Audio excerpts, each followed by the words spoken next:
Bonjour, on est face à un reishi, plutôt une souche qui produit des reishi, une souche forcément d'un arbre qu'on a au Québec, qui est la pruche. Et c'est la raison pourquoi cette version québécoise du reishi, le Ganoderma tsugae, s'appelle tsugae parce que en latin, pruche c'est tsuga. Et c'est pas un champignon qui est si commun à trouver, je vais vous dire la vérité. Ça fait un an que je le cherche dans cette région-ci. Je savais que je pouvais en trouver dans le sud du Québec, là où il y a de la pruche. C'est un indice, je suis au nord présentement du fleuve Saint-Laurent. Et finalement, j'en vois un par hasard en conduisant sur la route. Regardez comment c'est magnifique.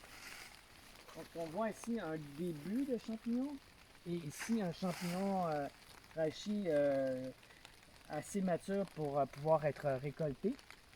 Donc, j'ai appris l'année dernière dans un conventum aux États-Unis sur les champignons qu'on pouvait manger l'extrémité du reishi qui serait un peu plus mou que le reste du champignon parce que c'est un champignon qui est coriace. Il faut comprendre, là, les néophytes, que c'est pas un champignon qui est dédié à l'alimentation gastronomique. C'est un champignon pour lequel on fait des décoctions pour en soutirer des avantages au niveau de la santé. Et il n'y a pas tant de champignons qui sont réputés pour être aussi bons pour la santé. Et les deux plus connus au monde sont le reishi et le chaga, que nous pouvons les deux trouver au Québec. Donc c'est très intéressant. Et aussi des champignons qu'on peut trouver en hiver. De là pourquoi je me suis un petit peu, perdu en raquette pendant une couple d'expéditions à la recherche du reishi parce que mes premières observations de ce champignon-là, c'était en hiver. Je jugeais que c'était plus facile à les repérer quand il y a juste de la neige. Mais regardez la couleur. Moi, hier, quand je l'ai aperçu par la voiture, je l'ai vu flasher comme un joyau dans la forêt. C'est comme s'il m'interpellait. Et si tu peux me suivre, ce champignon nous amène à la bûche fantasmée de toute personne qui recherche le reishi. Donc, je vous le dis, si jamais vous tombez sur une bûche imprégnée du mycélium de reishi, pendant plusieurs années, vous avez juste à la géolocaliser et à y revenir d'une manière sporadique pour aller chercher quelques spécimens pour votre consommation. Et regardez ça, wow!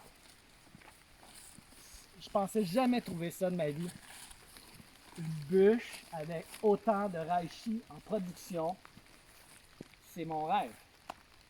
Donc là, je suis vraiment heureux. C'est sûr que je vais m'en prendre quelques-uns. Mais ce qui est intéressant, on voit par-dessus qu'il y a eu des champignons. On apprend à connaître sa biologie. Là. Je vais revenir d'une manière continue pour pour en apprendre davantage sur son cycle au Québec.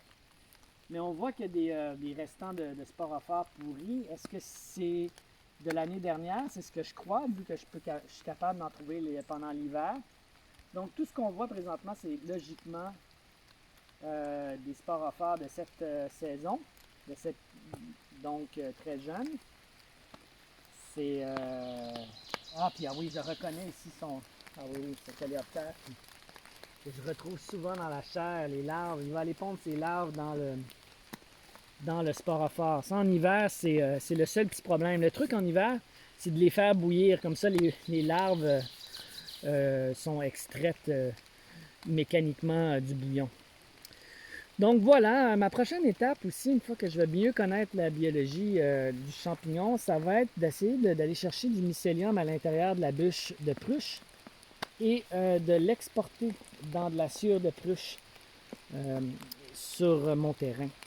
Donc l'idée, c'est d'importer la production chez soi.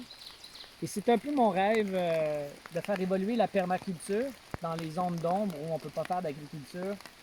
Pourquoi pas commencer à penser à cultiver des champignons, ça profite.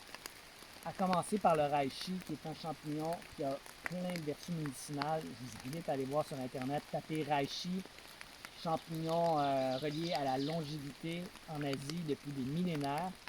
Qu'on commence à comprendre qu'on a une version québécoise qui est exactement qui offre exactement les mêmes vertus que sa version asiatique.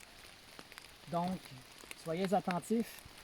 Quand vous êtes dans un endroit où il y a des pruches, portez votre attention sur les souches de pruches et peut-être vous allez être aussi chanceux que moi aujourd'hui.